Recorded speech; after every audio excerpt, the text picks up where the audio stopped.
I'm here with Kevin Choy, a physical therapist who specializes in myofascial release and rehabilitative therapy.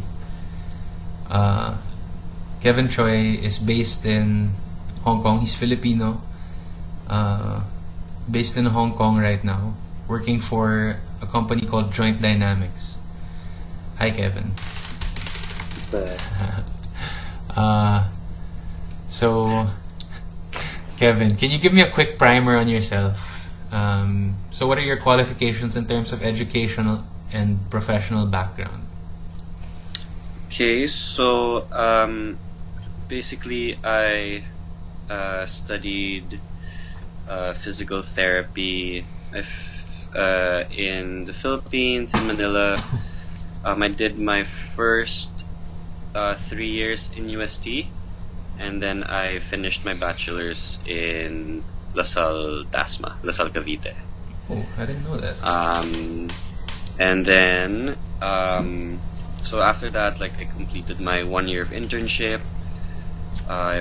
During internship, that was about 10 months to a year of rotation, or like through different clinics, different hospitals in Manila.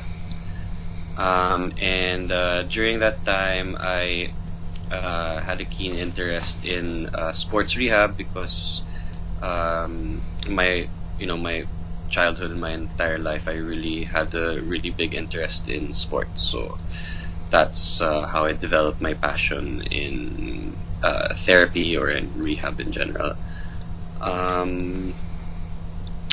I worked in Manila for about a year and a half. Okay.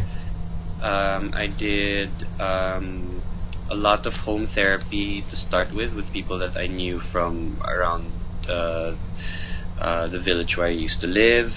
I did physio work for UFL teams, Division 1 and 2, and for the Manila Nomads rugby team. So I did that for about a year. And then I assisted also with the Philippine team, the Volcanoes, on the sides when it came to rehab. So all of this was going on at the same time. You were doing like house calls. You were doing private clients. Sabay, you were working on UFL players. Sabay, you were working for Nomads in BF. Okay. Yeah, and so that went for about like half of the year, for about 6 months, and then I found this guy from Hong Kong who went to Manila who wanted to set up his business, which was more based on active isolated stretching. So it's more of stretch therapy that he was doing, in which he wanted to bring to the Philippines. So I joined him for about a year.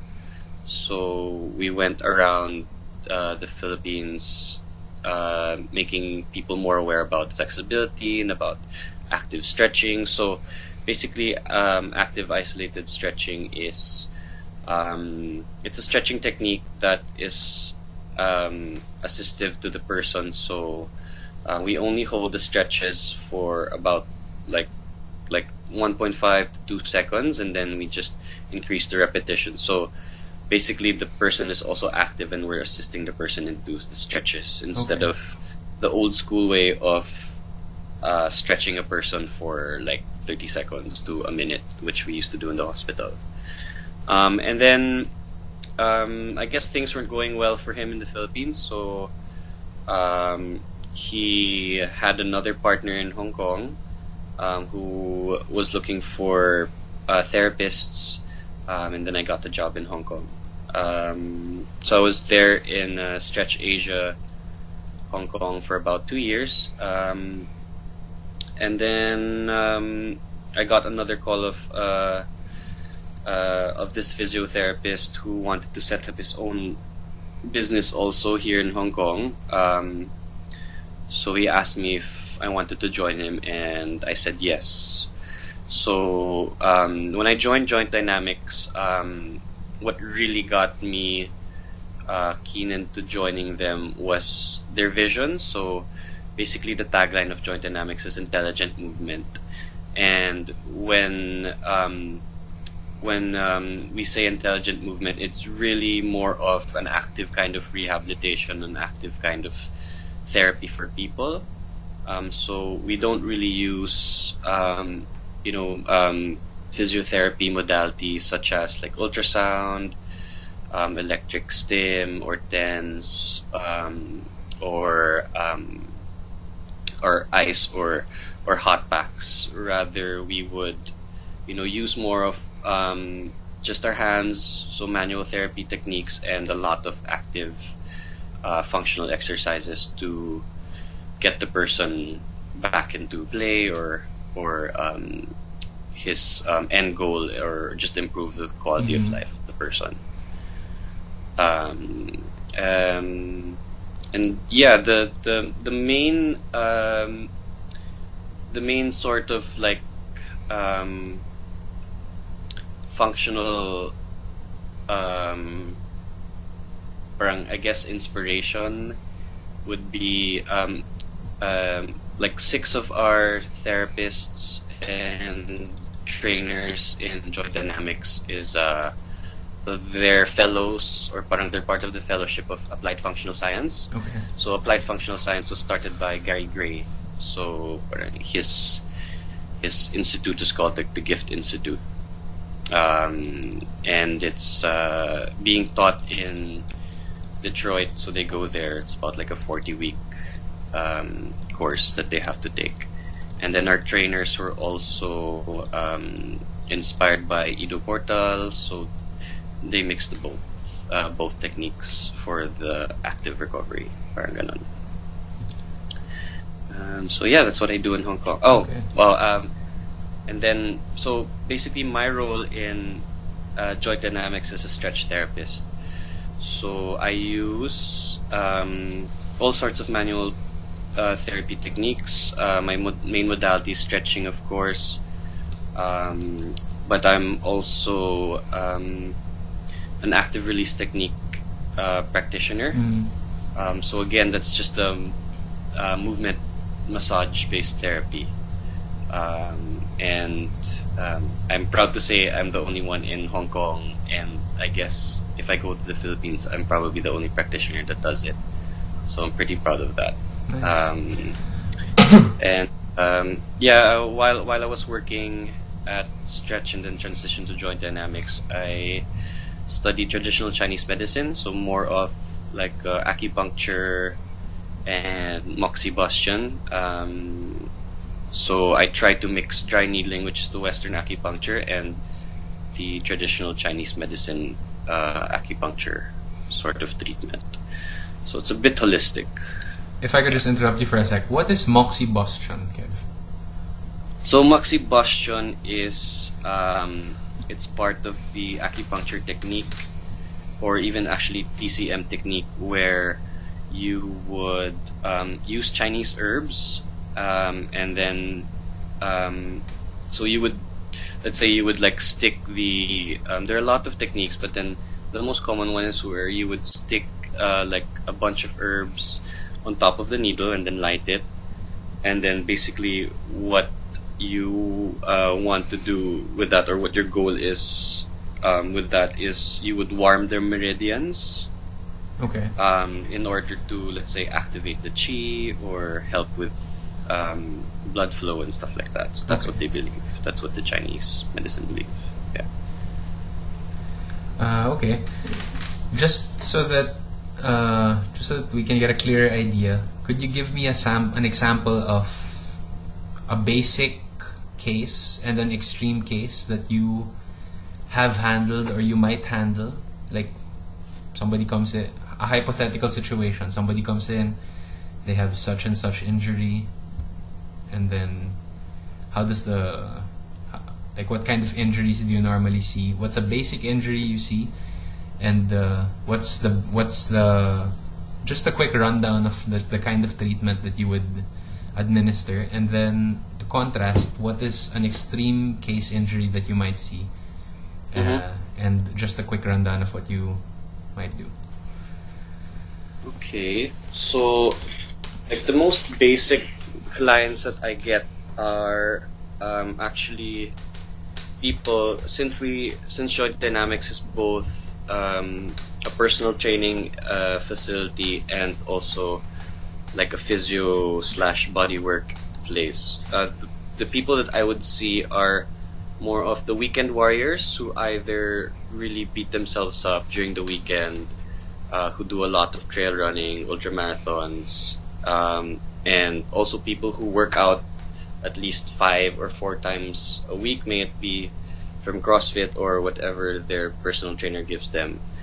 And then basically I would help them with recovery, in means of, or by means of a lot of the active stretching that I do, and again, like sports massage or active release technique. So let's say, so muscle soreness, let's say from training, from doing squats, I would basically look for areas of tightness. So may it be fascia, or may it be trigger points or scar tissues in the area.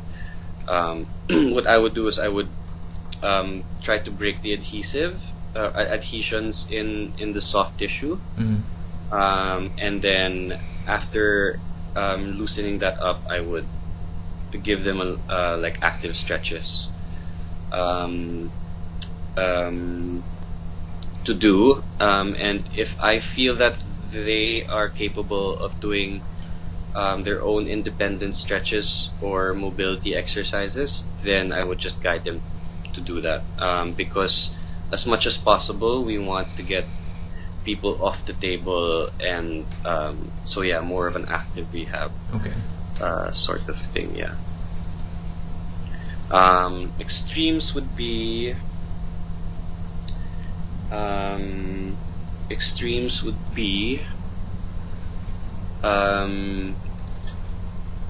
yeah, something that I had to kind of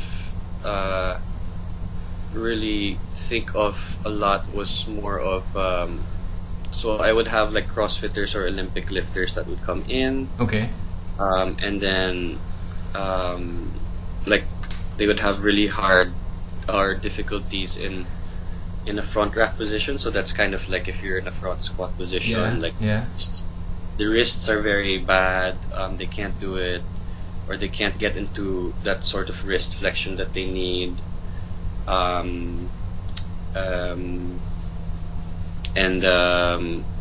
so people would usually treat the wrist locally or maybe the forearm locally, but it's kind of like a fun puzzle when you find out that the origin of that is actually from the thoracic spine.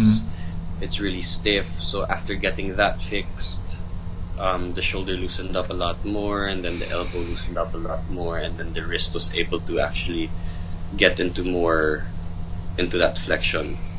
I guess another extreme case that I was able to handle was, so this guy was in a CrossFit event, and then he tore his hamstring, and then what we did basically was we did some manual oscillating techniques, because once you tear a muscle, like basically the area is just going to tense up, because what the person wants, or what the muscle wants to do is to actually go into a protective phase. So that's why there's a lot of spasm in the area. So basically just kind of gently, rubbing it or patting it, or even just do oscillation moves would calm it down.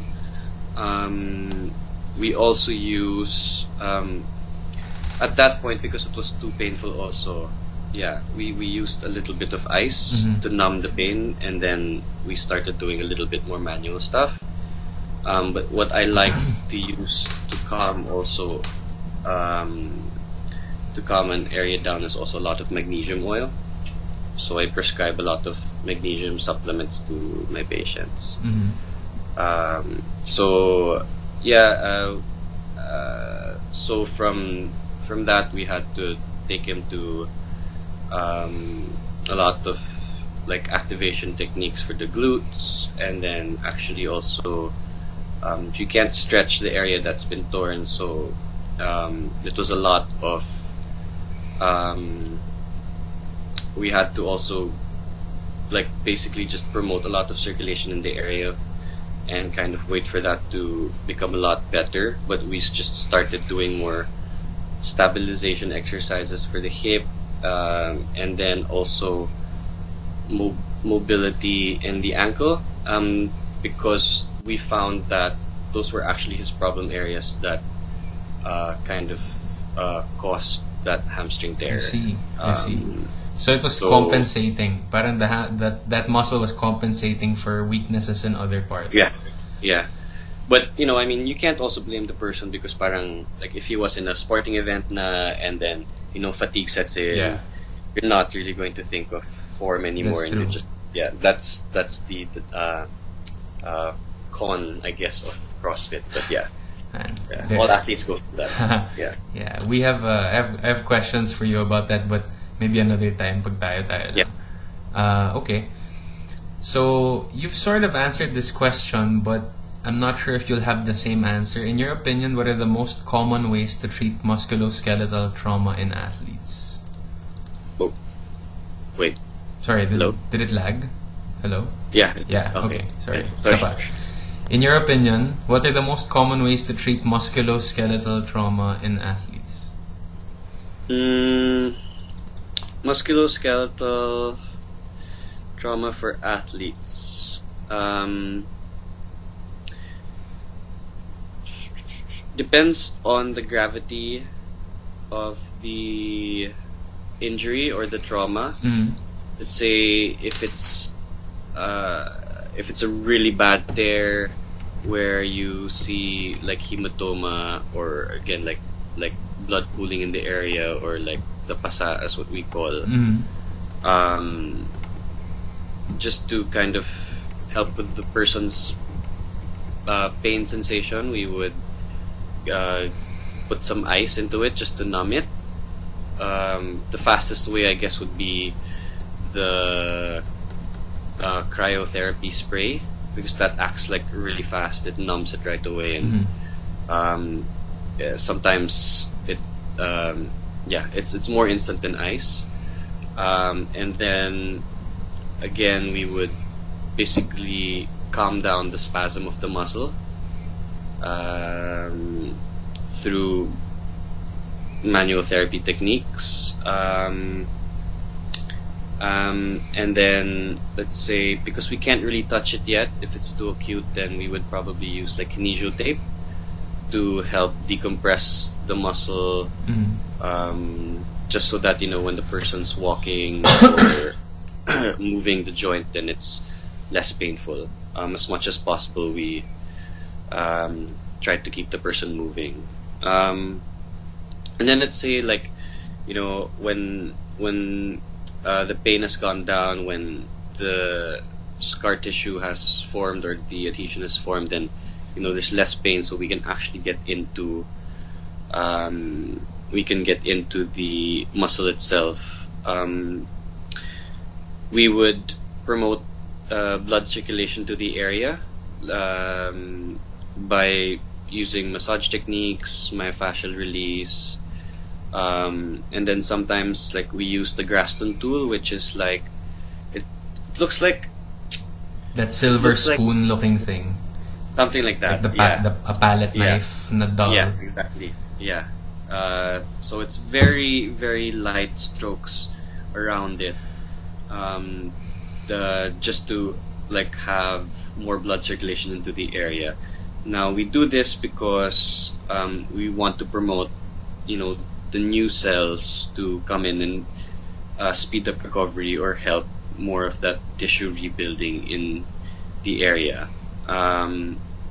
If there's a lot of inflammation naman that we want to decrease,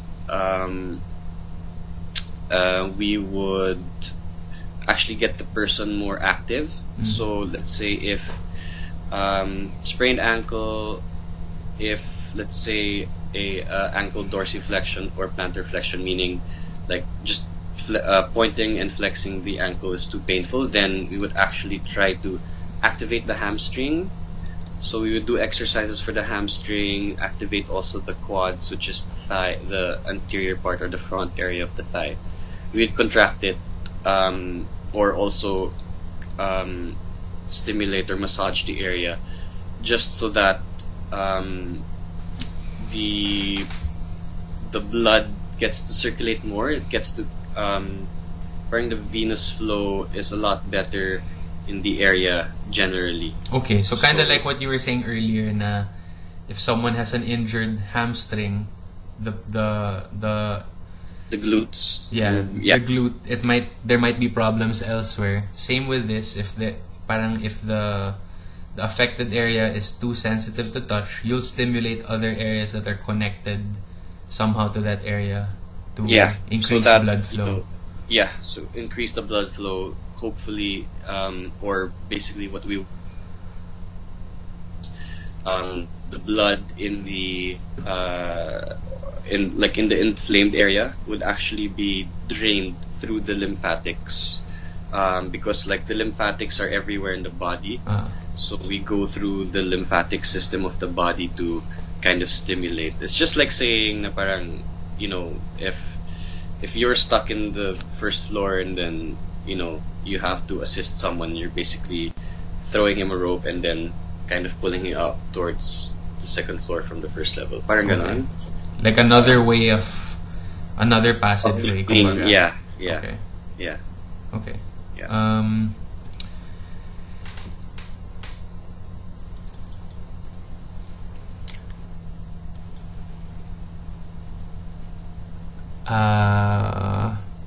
Okay, can you explain in terms? Now I want to go into healing process, but if possible, try not to be too technical because I'll be presenting this to a panel, so I don't want them to glaze over. But just in simple terms, can you explain how the healing process occurs in cases of musculoskeletal trauma? Okay, so basically once trauma happens, the brain will basically signal, let's say, will signal the body to, let's say, it's like, hey, the ankle just got hit, so we need to protect the area. Let's bring more of like the cells or the blood cells to go into the area, because we have to either, let's say, like stop the bleeding, or let's say start the repair as soon as possible. And then once that happens, so let's say if you have like a micro tear or a tear in like a muscle or in an area, then just like a wound, they would basically patch up that scar with the platelets, with the red blood cells. Okay. Yeah. And then when that scar forms, then like the scar won't have any room to get bigger or to get worse. Okay. And that's why inflammation occurs, because like all the cells would basically just rush into one area to start that process, and that's what inflammation is for. So inflammation is a good thing. Inflammation is it's the beginning of basically a good thing. Inflammation is the beginning, and it's the most organic way to actually start the healing of the injured area or the area that's traumatized. So yeah. Okay. what do you consider to be key indicators of successful treatment? Um, Like if we had like a checkbox or a checklist, mm, parang how would we assess and reassess a person before and after, like that? yes. Um, for me, I would say, of course, pain has lessened. Mm, Very good indicator for me is the quality of functional movement of a person. And the movement would, of course, require either mobility or flexibility. So that's good quality range of motion in the joint. And then, of course, you can't only have good movement, but you also have to have good stability in an area. So, I guess that's it for me. It's the pain, it's range of the motion. mobility, and it's the stability. Could you explain Of, stability, Kev? I'm So not that clear. yeah, it's fine with stability. It's stability is just basically how strong a joint can be, and how, with just the word stability, with how stable, or how um uh How would you test? Like, how would you test that so stability? let's say I would test a person. Let's say, if we're working on the stability of the right leg, Okay. I would get the person into a one leg stance. Okay. Um, okay, so I'll take it first from mobility and then work on the stability. Okay. Let's say if we're looking at like an ankle, let's say I would basically have the person do lunges in a comfortable range or in a comfortable stride, and look if, let's say, if the bones in the foot are moving properly, if the midfoot, the forefoot, and even the calcaneus, or let's say the ankle joint itself, Okay. is moving really, really well. And then, so that That's would cover mobility. mobility. And then, let's say, with stability, I would go with also, like, let's say, the muscles that would keep the ankle joint stable, and also at the same time, because you don't want to just focus on that area, you also want to basically increase also the stability of the hip to actually help with the overall rehab of the person. Um, um, so that's basically just the strength of the muscles, and basically the control. I think that Okay. was the word I was looking for. Okay, So it's okay. more of that control that the person needs to relearn, getting that proprioception back. Okay. And that proprioception is uh, basically parang knowing like how the body is moving, or let's say if your eyes are closed, you know that you know like the position, or you know how, like, yeah, you know the position of your body, you know Okay. how or where it's moving, parang ganun. The sense of where the It parts depends. are, parang ganon. Yeah. Okay. Sige, let's jump to cryotherapy, because as I've told you, as I've told you, my thesis project is concerning cryotherapy and compression for the recovery of injured athletes. Mm-hmm. And then as a secondary function, if a claim can be substantiated for speeding up recovery from training, so not just from injury but from training. So yeah, those are my goals. So we've spoken about this, and I know you're not an advocate of cryotherapy. Why not? for me, I am not an advocate of cryotherapy because if your end goal to actually get the person better, you want to actually attack the source of the pain. For me, cryotherapy is just more of an analgesic effect. Okay. The person is just feeling pain and you just want to really decrease it. But like there are a lot of people who just use these modalities basically for but they think that that's going to heal the injury. So that's why I'm not really an advocate of it. And going back to the basics of the healing process of the remodeling phase and all that stuff, you would actually want the inflammation there because the body again needs to repair itself, and that's really the only way the body is going to repair itself properly. If inflammation occurs, of course, uh-huh. Yeah. Sometimes I just tell my clients na parang, or my patients, you just really have to suck it up because the pain is there. The pain is there to tell you, okay, you can't do this movement, you can't put too much weight on your foot because I'm still injured. Right. So these are good indicators.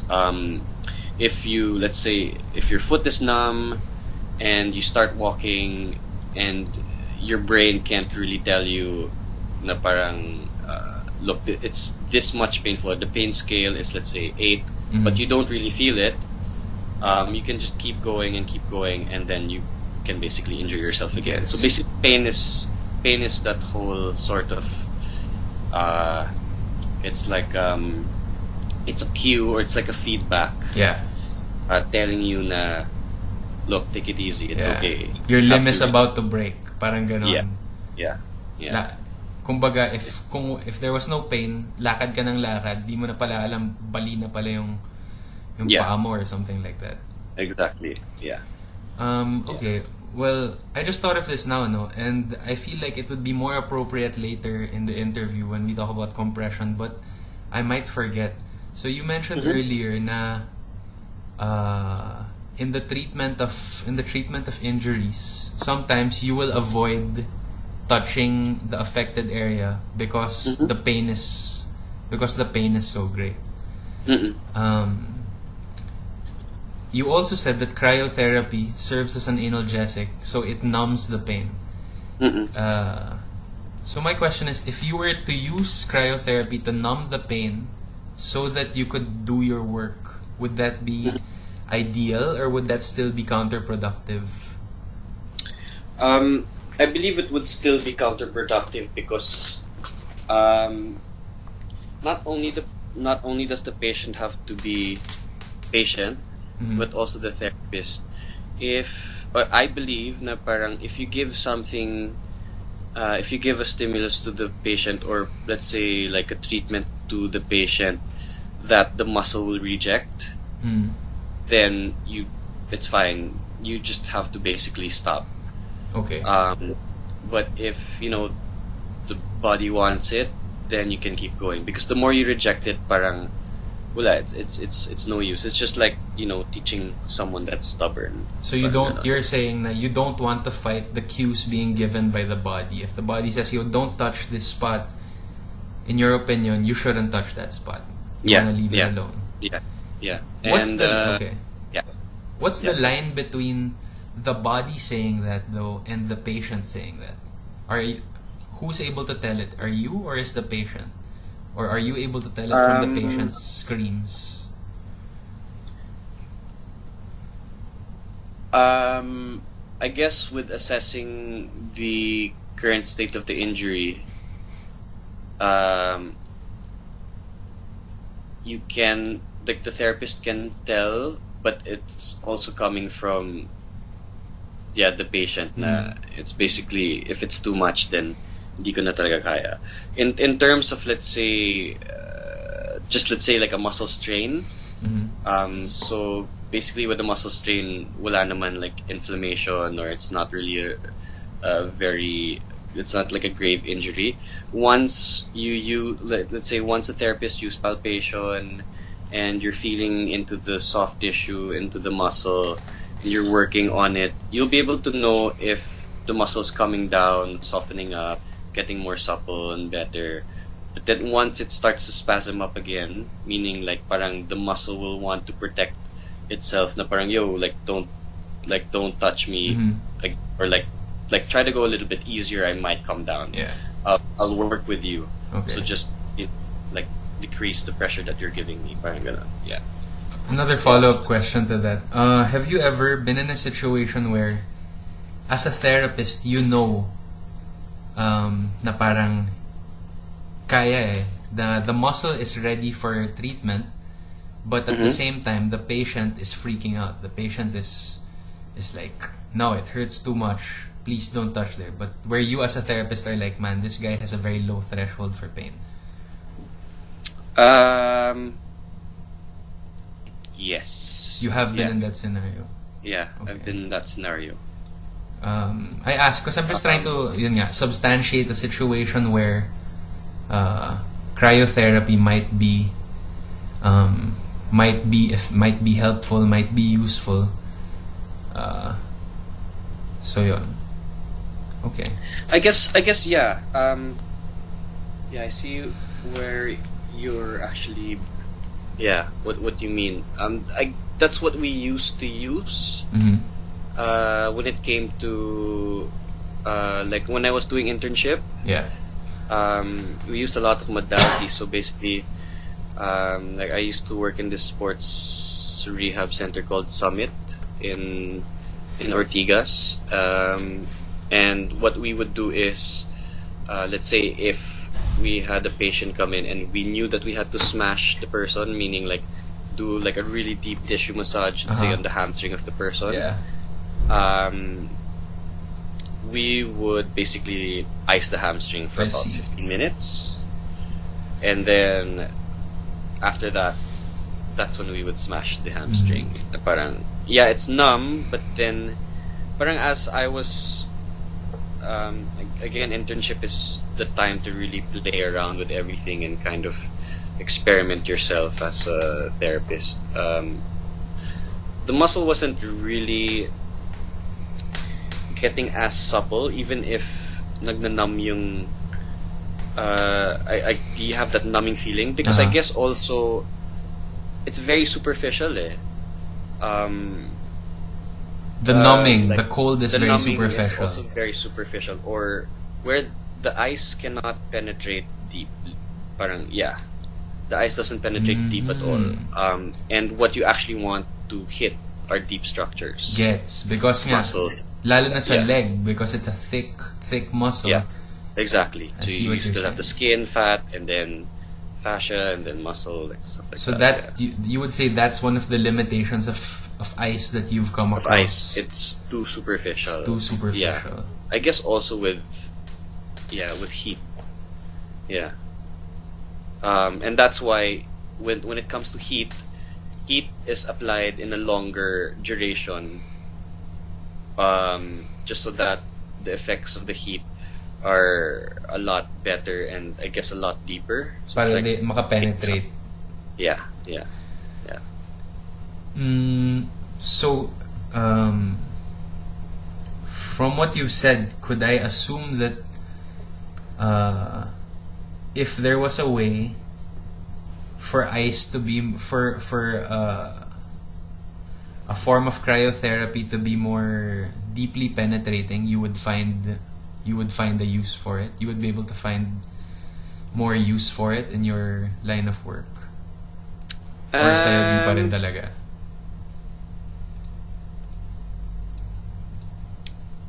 It depends when I will use it, but if it was deeper,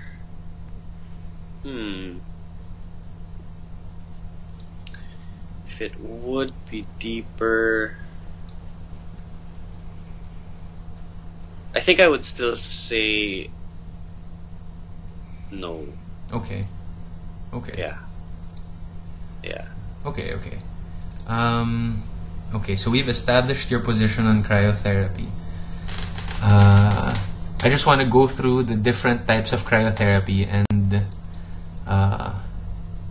get your opinion on them. Which is, I mean, I know you don't think that you're not a fan, but which is more, what is more effective, what is less effective, and why? So cold water immersion for the panels, for the information of the panel, cold water immersion is when the patient submerges the affected area in cold water of temperatures at what temperature is that, Kev? Close to zero, close to freezing? Close to freezing. Yeah. Close to freezing. Okay. How do you feel about cold water immersion? Cold water immersion I like because it will just basically go with irregular shapes. So if you have an ankle that's injured, just dunk it and the whole area will be basically will be cold, or will be all the I get what you're saying. It's like it wraps the cold wraps around the entire affected area. You don't have to think about like, how am I gonna wrap it? How am I gonna tape it? Yeah. Okay. Rather than just putting, let's say, like an ice pack and then let's tape it. It's not gonna hit all areas. So would you say that that's a deep type of penetration of cold, or still somewhat superficial? It would still be superficial. Depends on how long you leave it for. But then again, you also have to think of burning the patient through ice, or yeah. So that's another limitation you feel of ice therapy. Also, if there's a wound in the area, you would not want to put that, or you wouldn't want to submerge it underwater, because you can affect the you'll infect it. Yeah. Okay. Ice massage. For the information panel, ice massage is when you take a piece of ice and you use it, correct me if I'm wrong, Kev, you use it in place of your hand for massaging certain spots of tightness or rawness. So with ice massage, I actually like using ice massage because for me at the time when I was using that for during my internship, for me it was like a way to get again all the cold treatment around the area, and it was also for me a form of parang massage, or myofascial release for the patient. Although I guess limitation is, if it's too cold, then the therapist will have a hard time handling it. I guess it's more messy as well if things aren't draped well.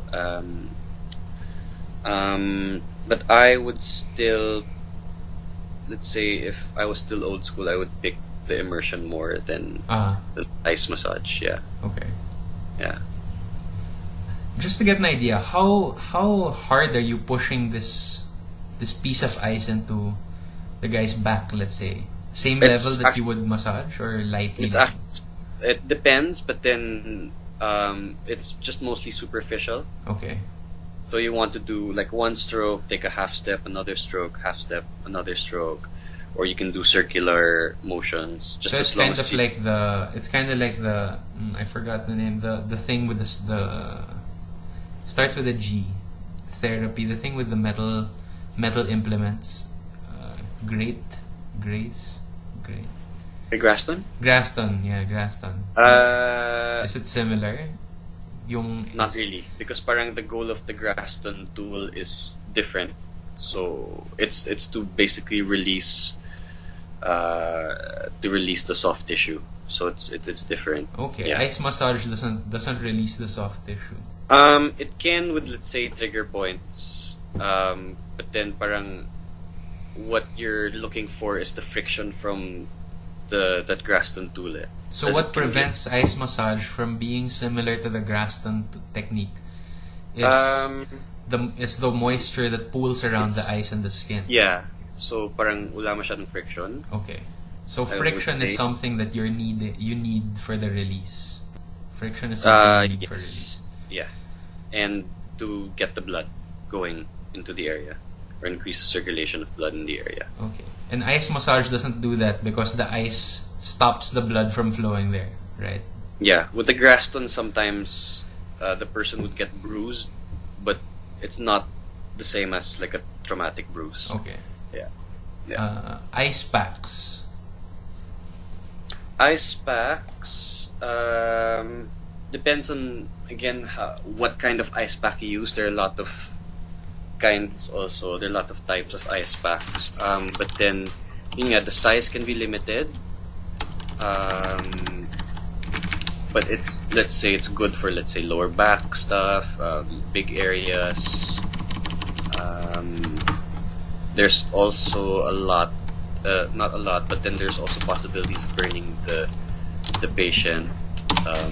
Well, as long as you follow the SOPs, I guess it should be fine.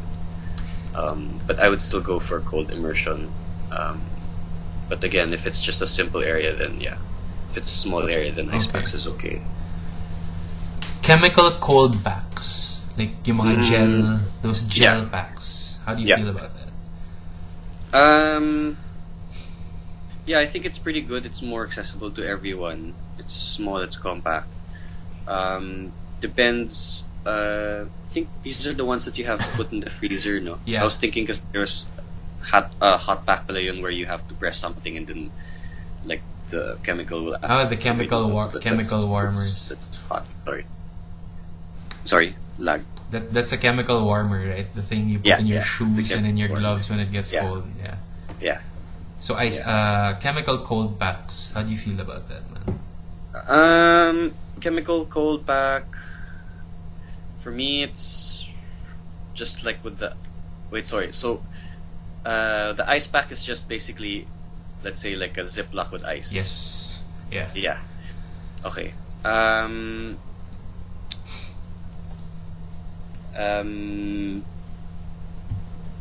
I guess it's a lot harder to prepare if you have like a lot of people coming in. Mm-hmm. With this, I'm referring to the chemical ice packs. Okay. Ice packs is very easy because I think it can stay colder for a longer duration. It's quick, it's fast, it's more available. The chemical ones, kasi they can lose their the temperature can basically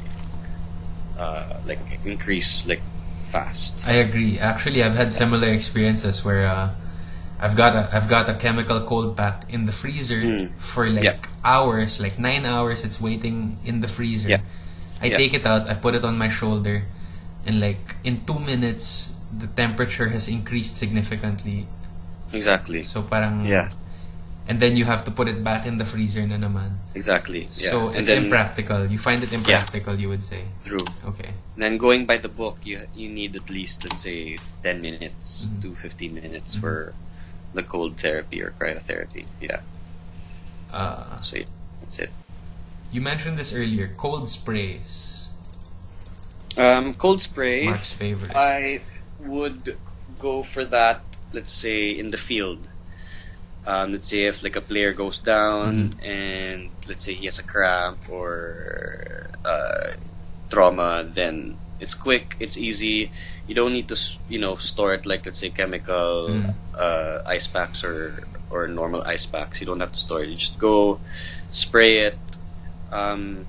Precautions would be just burning the patient. If you do put too much or if you apply it the wrong way. But it's an instant analgesic effect, and it's just that feeling of cold for a while. But again, it doesn't stay long. Would you say it would seem like it doesn't penetrate very deeply, yung cold spray? That too. So again, it just plays mind games with you, saying, "Look, okay, you're okay. I kind of numbed you already, and you're good to go again." Something like that. Yeah. Does it actually get cold? Does it actually get cold, or does it just give the sensation of being cold? Both. Both. Yeah. both, but let's say coming from the outside, let's say if you touch the area that was sprayed, parang it would be cold. But I guess the person feeling it would feel it for a longer duration rather than you would. Okay. Okay. I guess the effect. Sorry. Yeah. Oh no. I know what you're saying though. I've experienced that. I've experienced that myself. Excuse me. Cryokinetics. So cryokinetics is when you ice something and then you make the person go through a range of motion. Is that right? Okay. How do you feel about cryokinetics? Never really used. The only form of, let's say, cryokinetics, quote unquote, would be more of like hydrotherapy. Hydrotherapy. So hydrotherapy meaning, let's say, again going back to the ankle, it's like a cold water immersion on water, and then there's with hydrotherapy you can actually direct, let's say, like, you know how like you have like a jacuzzi, like that, where you can direct, let's say, that flow or that burst of air, like a jet of air or cold water, like a jet of air, to, let's say, if you want to assist the person in movement, you can use the jet of air to help the person underwater. All of this is happening underwater. And that's the only time I've really used, cryokinetics. I guess that's the only thing I can think of. Nothing else. How about whole body cryotherapy? Like the use of those cryosaunas. I'm sure analysts are possibly familiar with it from mga NBA Insider and stuff like that. Yeah. I haven't personally used it yet. I would want to, but I would think that it's a really challenging ordeal to submerge yourself. I've read. So I've read up on the theory of how it works. I'll just narrate it to you, and then tell me if you feel like that makes sense. So they say that, and I do have sources for this, but they say that you step into a chamber that is filled with, well, the old school ones were filled with liquid nitrogen, and then bursts of liquid nitrogen combined with air are fired at out of different openings in the chamber, and the idea is that it sends you to such a point of such cold that your body sort of, in a way, it goes into shock. So like what you were saying, the brain tells, like, when healing needs to occur, the brain will tell the cells, yo, everyone go there, cause that spot needs help. Ito naman, it cools the body so quickly that the body tells the blood, or signals the blood, to go toward the center of the body to warm the organs, to keep the organs warm. So it moves away from the extremities. And then when you step out of the thing, it rushes back into the extremities, thereby flushing the fibromyalgic. Am I mixing up terms here? Is that a thing? Fibromyalgic junk or gunk? Okay. Yeah. So yeah, that's the parang theory behind whole body cryotherapy. How do you? Just hearing it, does it sound feasible? Does it sound like something that would work? Honestly, I would not be able to say because I've never used it. Okay. And I've just been used to a lot of evidence-based practice, so Okay. I wouldn't be the best person to, yeah. Okay. But I've Okay. seen people use it in the Philippines, like, yeah, Really? We have whole body cryotherapy and was in the yeah, Philippines. yeah. I just saw it through Instagram. Um, the my friend Anton Rojas, he posted an Instagram of him being in a tank with yun nga, smoke. I guess that's a liquid nitrogen. Um, but yeah, I haven't really interviewed him about it yet. Mhm. Um, but yeah, there is one. There is one in the Philippines. Okay. Okay. So moving on, I thought we would talk about compression because you're an advocate of compression, and as you were saying, active recovery, compression and active recovery. So could you tell me a little bit about the benefits of compression, both theoretically and from your first-hand experience? Mm. So with compression, you would actually facilitate or you would facilitate more blood circulation. Let's say from the extremities going up, or let's say distal to proximal, meaning towards the end going to the center or the core. So let's say from your hands or from your legs, you're pushing the blood back toward Yeah. the core. Yeah. Okay. Yeah, just to make things a lot faster, because let's say because of gravity, then it's a lot harder for the blood to go up towards the blood. Okay. Sorry, from the legs going back to the heart. Okay. So let's say compression gear is usually tighter from, let's say, like the ankles, and then it gets more loose towards the thigh or towards the hip area. Yeah. And it can be done through elastic bandages. It can be done through compression gear. Like Nike has one that's actually just for recovery right now. I think I've seen that. Yeah, Nike and Adidas have the Yeah. recovery gear. I thought that was just Yeah. a gimmick. Yeah. So, we read studies about it, and the significance of having it or not having it is very small. Uh-huh.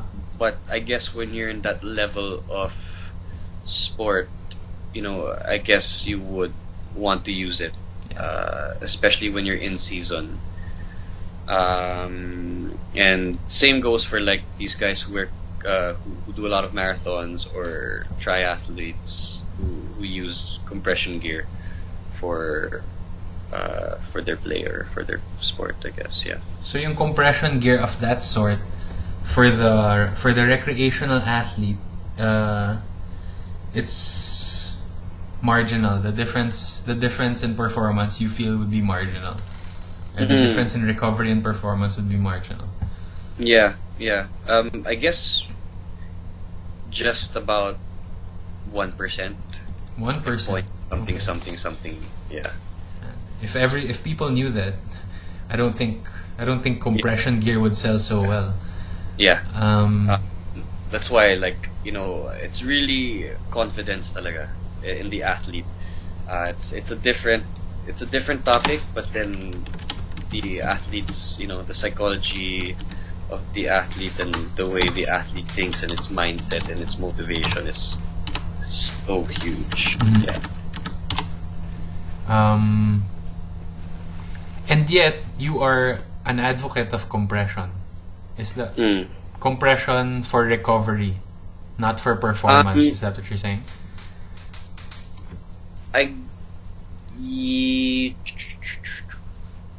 For recovery, yes.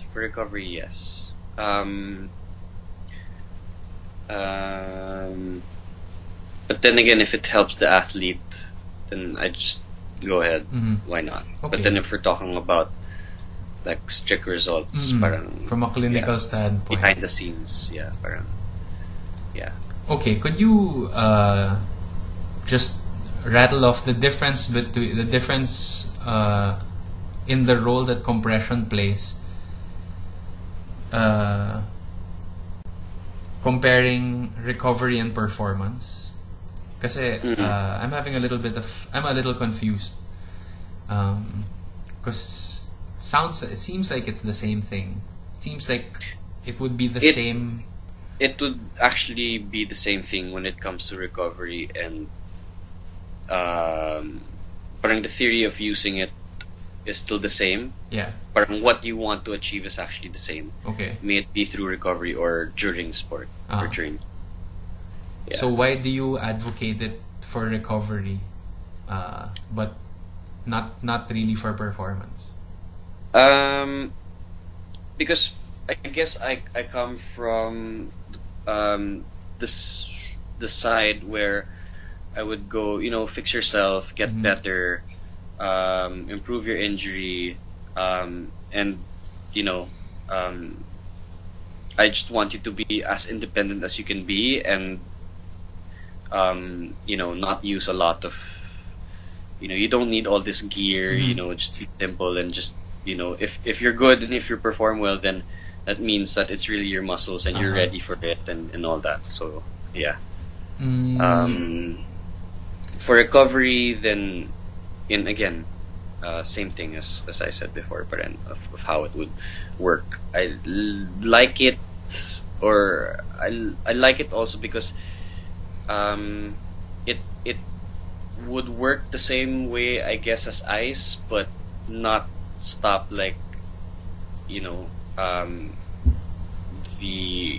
or wouldn't slow down the rebuilding process as I think or I believe ice would. Okay. Okay. I get what you're saying now. So you're saying that as a recovery tool, it's a valid, in your opinion, it's a valid recovery tool. Yeah. But only for, okay, is there a difference between recovery from injury and recovery from training? Kasi recovery from training, diba, you're dealing with micro tears in the muscle. Yeah. Recovery from injury, you're dealing with like separation of the muscle from tendon or from bone or something. Yeah. So is there a difference in the healing? Grave. I guess when it comes to injury, it's a lot more grave. When it comes to, let's say, recovery after training, you do have these micro tears, but it's not considered an injury because it's again a normal process of the muscle. You do damage it a little bit through the micro tears, but you also would need the micro tears to promote, let's say, hypertrophy, which is the muscle growth, and which is what you want through the training. Because you train to get stronger, right, or to improve your performance and stuff. So the reason why I ask is I'm trying to, same as earlier, but now with compression, I'm trying to substantiate or justify compression for recovery after training, and not just for injury. Yeah. So do you think, in your opinion, it helps at post-training recovery? Compression helps post-training recovery?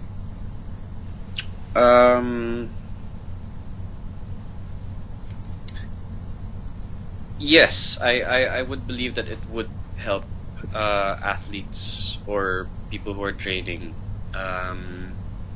Again, because of that circulation that we want, that constant exchange that we want. Through experience, I guess it does help, but very little. But again, it still helps, I guess. Yeah. By very little, what do you mean by very little? Like, of course, you've not run clinical trials, but just to qualify what you mean by very little. Very little, I guess, because I would compare it to active recovery. So when I would ask my patients, so how do you feel if you use compression? Um, and what would you feel? Would you rather have, active recovery, and then they just basically say that's why I go to you Active because recovery. like they find that active recovery is a lot better for them. Mhm. Yeah. Okay. Well, actually, from many of the studies that I've read, active recovery is kind of the best.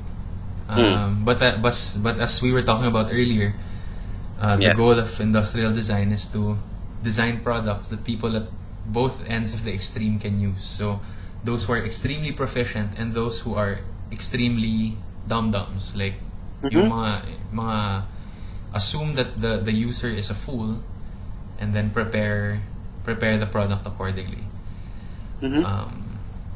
So that's actually why I'm looking into compression and cryotherapy. So Yeah. okay, so I thought we could talk about the types of compression, and just like earlier with the types of cryotherapy, I just want you to give me your impression of the different of these types of compression, and if you think it's effective, which is more effective, if this is a waste of time, etc. Static compression.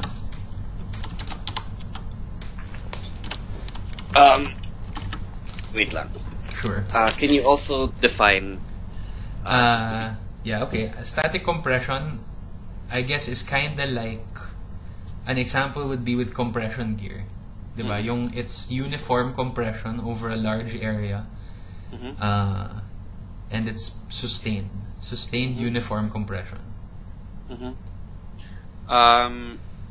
With that, I must say that as long as the compression is consistent, and then of course, as the elasticity of the compression gear would also kind of wither, Over time.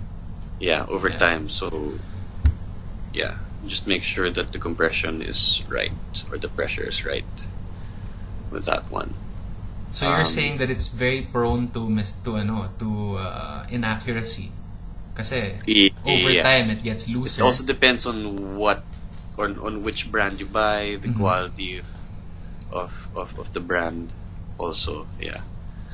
Like what's good? I guess have you heard of like a 2XU? Yeah, man. I have a pair of compression shorts from 2XU, and dude, that feels awesome. It squeezes so tight. Yeah. As compared to even brands like Under Armour, I used to think Under Armour was like the best, and then I got that 2XU stuff, and I was like, wow, this is a whole different level of compression. Ang sarap. Okay, so for you, it should be pretty tight. Compression gear should be pretty tight. Yeah. But its level of effectivity, what do you think of static compression? So sa compression gear, compression shorts, sleeves.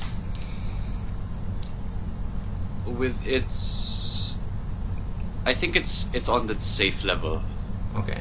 On its efficacy. If we're going to start comparing the different kinds of. So okay lang. You would say that's the baseline. Static compression is like the baseline indicator of this is okay. Yeah. Okay. Focal. That would be very easy. Sorry, that would be, I guess, easier also for the layman because they wouldn't have to do anything at all. Yeah. Sa akin naman, my argument against it, after my reading and after the interview so far, is that it loses the tightness. So it's very prone that's to the error. thing, you have to keep buying it. Yeah. And diba, what about a bigger guy? A bigger guy wearing, let's say if you and I weighed the same, but I'm wider than you. So if you and I were to wear the same pair of compression shorts, we would feel a different level of compression. Exactly. Diba? Yeah, you're right. It's more prone to error, I feel. Yeah. Okay. Focal compression.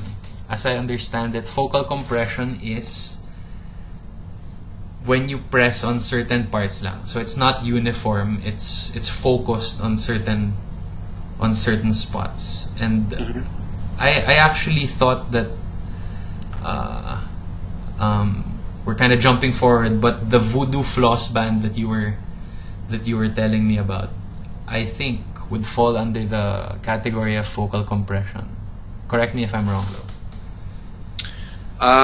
It could. It's just that I haven't been using a lot of modalities, so I'm still a bit rusty with this. Okay. But it could be because I haven't encountered anything else that falls under that no. Yes, Yung or focus let's say compression. maybe like an elastic bandage where you would just basically wrap it in your ankle.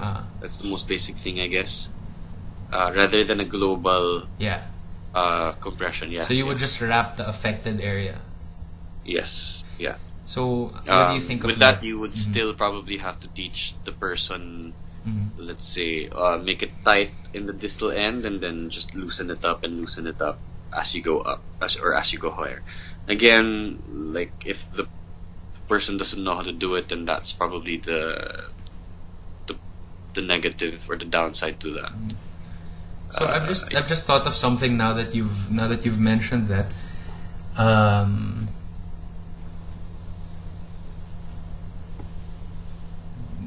Would a visual marker? You think a visual marker would help someone to wrap apart? Because you're saying it should be tighter at one end, right? So, let's say a colored stripe runs down the center of the band up to a certain point, and then it could be like, okay, this colored stripe should be, it should be this stretched, and then the next colored stripe should be this stretched na a little less, and then the next colored stripe should be this stretched a little less. Kasi you were saying na it should be tighter on one end and looser as it approaches the end of the wrap. Yeah. I think that would be pretty good for people also. Like a visual indicator. Like a visual indicator. That would be really good to remind people. I guess also because everyone's so into social media and the internet. And there's so many videos also on YouTube, instructional videos. So yeah. Okay. Intermittent pneumatic compression. You mentioned that you were able to use this a couple of times. So for the courtesy to the panel, intermittent pneumatic compression is when parang compression at intervals, diba? Squeeze and then release, squeeze and then release, squeeze and then release, but normally done by machine. Okay, so the way I see it, the theory behind that is the same as it's like vasoconstriction and vasodilation. It seems like they're trying to promote vasoconstriction and vasodilation in order to flush out the gunk. So it's just like another kind of, to help pump the blood. And the goal of using that would be reducing swelling in an area. But not in the same way that ice. Not in the same way that ice reduces swelling. Not in the same ways. No. It's different because ice would really want to constrict the vessels. Yeah. So there would only be a concentric phase pag ice. With this one, there's a concentric and an eccentric phase. Yeah. Na an exchange of concentric and eccentric. So it promotes blood flow. Yeah. Okay. So how do you feel about this form of compression?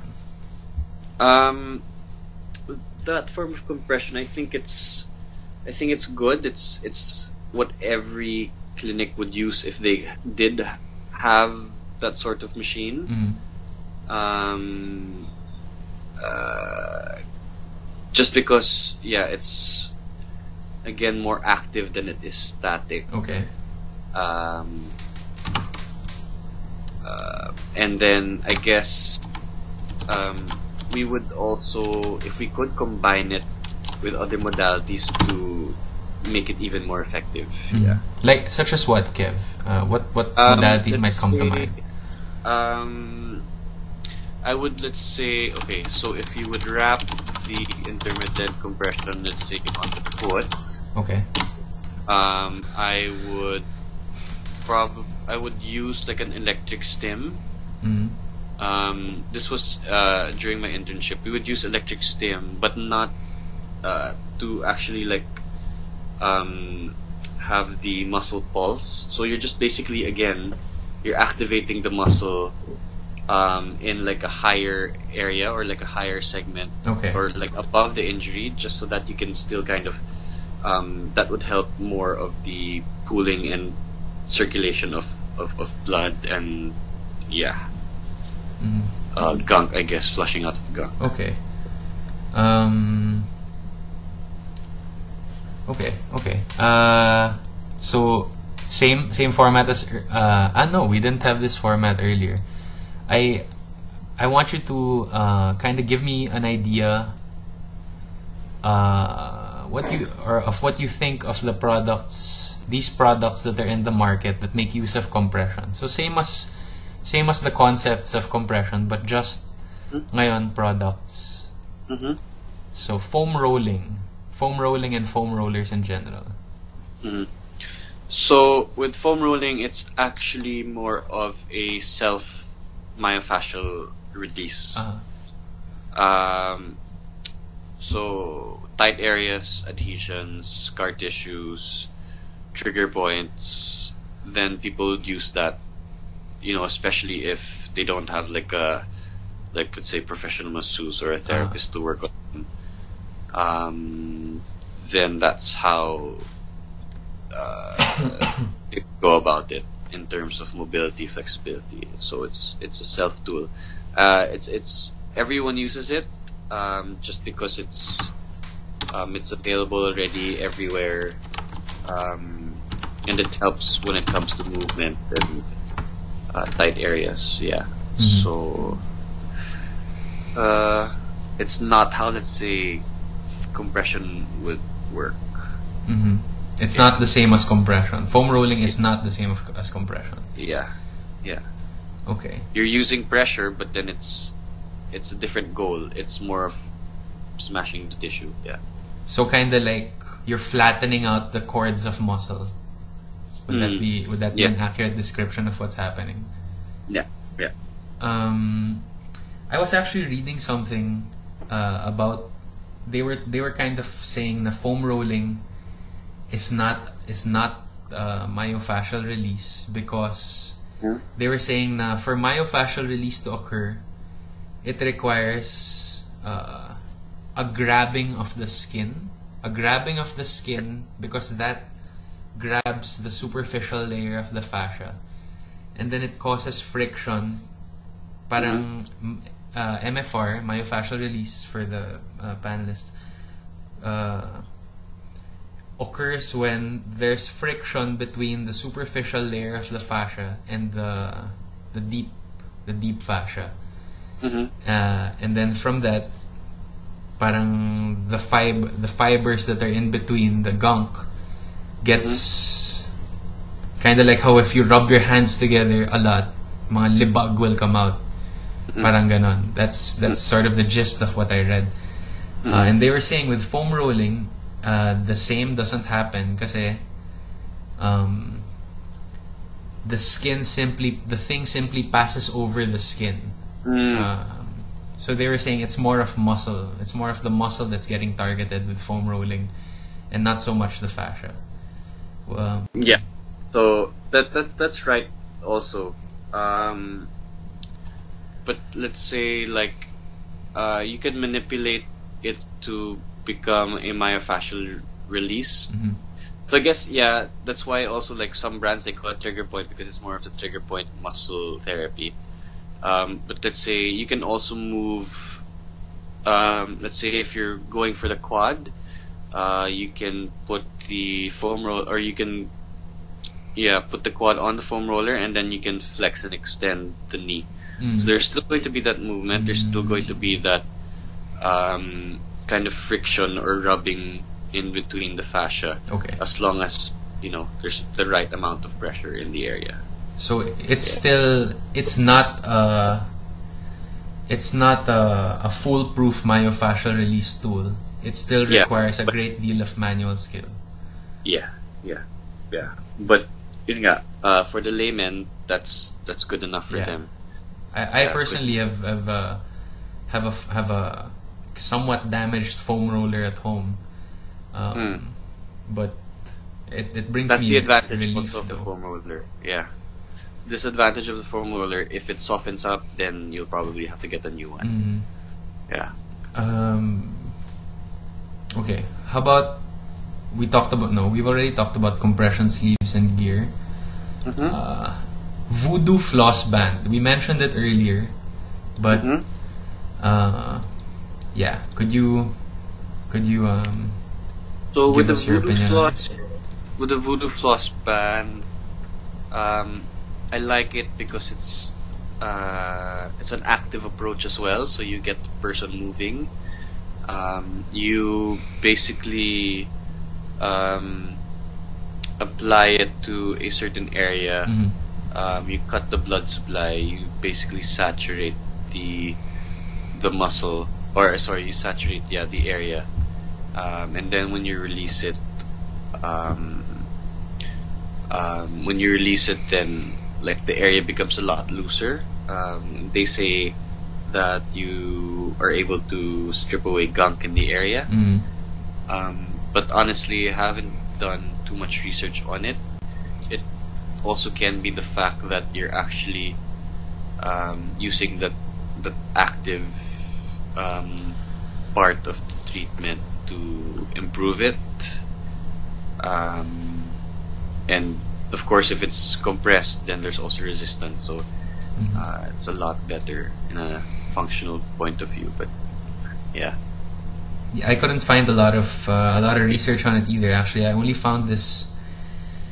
Strangely, I found a Twitter post where this guy, user @DanDal, posted a picture of a clinical study or a clinical trial done on the Voodoo floss band. And it was big, it was large, it was printed on the wall of this CrossFit place called Mobility WOD. Okay, so yeah, and they were advocating also one guy you can look at for reference, Kelly Starrett. That's so the guy, bro. That's the WOD. guy. So I emailed him and I asked him, hey, could you send me a copy of that study? But no reply yet. But another site called sorry, 1 second while I find it.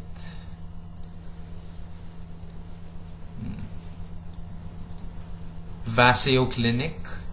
I think it's a Canada-based Valeo Health Clinic, a Canada-based chiropractor who is also a big proponent of myofascial release, and he tries to explain how it works. And basically, yun nga, he was saying it's a form of myofascial release because it grips the skin and the superficial fascia, and it causes friction between the deep fascia.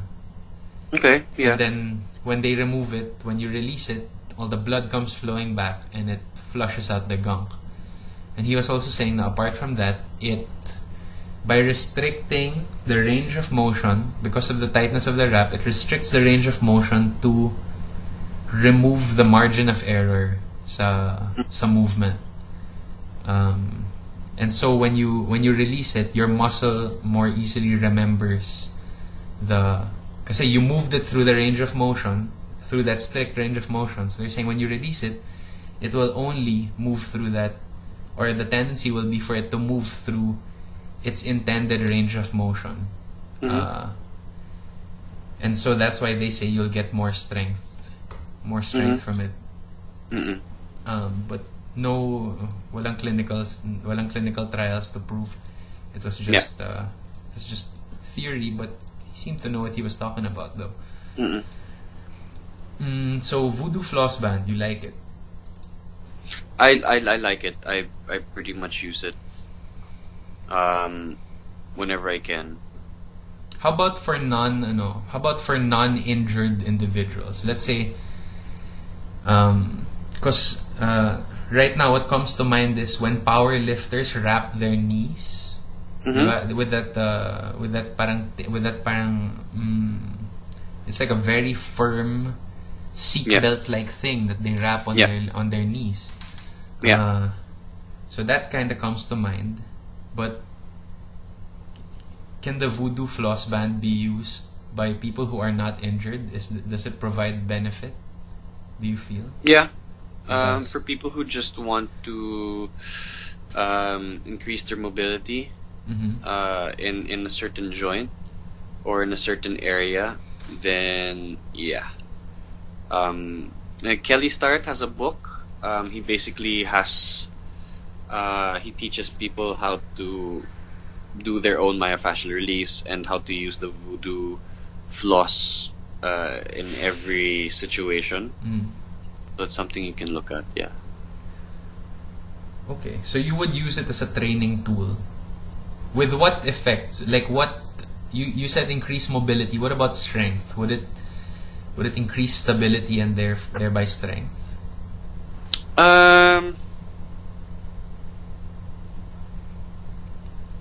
Not really. It would just, with how tight you actually apply it, it just really constricts the movement, the voodoo flosser. Yeah. Yeah. Because I'm imagining doing like a overhead push press with a voodoo floss like wrapped around both shoulders. Yeah. And parang I feel like it might even hamper my lift. It will hamper your lift. But what you could do is, before you lift, apply, and then do ranges in the shoulder, like all ranges, I mean all directions. Weighted or no? Like just Not movement weighted. lang? Yeah, Just movement.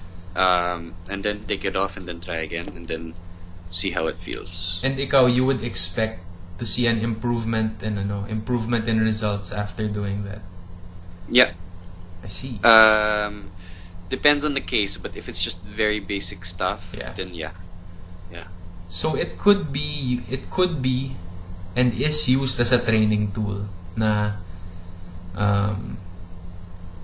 as a training tool because to increase mobility. I mean, if in fact you were able to it seems like it would also increase strength because if you do use that before you lift and then you lift, and because you got that boost from the blood rushing back in, you were able to lift heavier, then your muscles would... Sorry, no, it's more, parang the goal was to actually just help you lift more comfortably because you have better range. But strength, no. It won't increase your strength. No. Okay. So it'll just let you move through the motion more cleanly. Yeah. Okay. And yeah. Last one, Kev, kinesio tape. With kinesio tape, we use that a lot. That's a very debatable modality as well. A lot of people don't believe it, but a lot of people use it for an assist when it comes to physio and rehab stuff, because let's say when you're dealing with swelling, you would kind of tape it into the skin. Let's say like on top of an area that's inflamed. Okay. And because it's elastic, it would actually help lift the superficial layers of the skin to help more of that blood flow to help vasodilate the vessels. It can be also used when it comes to pain, when it comes to like myofascial restriction. Also can be used at a certain degree for, like, say, like shoulder stability also. So it's very versatile, but it's not like rigid tape, where rigid tape would really keep like a joint stable. Yeah. So I'm trying to imagine how it works from your description. And so I'm thinking there's a strip of tape. Let's say my forearm. Is that apparently I see that forearm to hand, like it's taped like that. So I'm imagining it's taped like that, and then lumolobo ba siya? Parang, because I'm trying to imagine how it would separate the superficial fascia layer from the deep fascia, and so I'm trying to imagine maybe it, because it's elastic, parang it's that recoil, like it's that recoil. What's this word? It's recoil effect, or yeah. It's cool. It's okay, man. Property. It's a recoil property that, parang it just lifts the skin in between that point A to point B.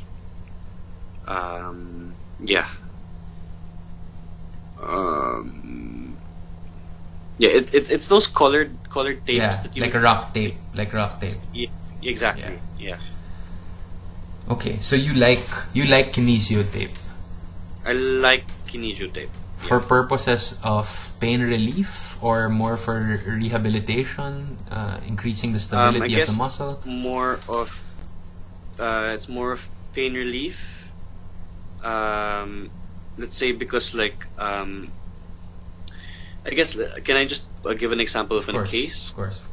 So let's say this person came in with let's say back pain. He had a problem just touching toes, so basically bending forward. Okay.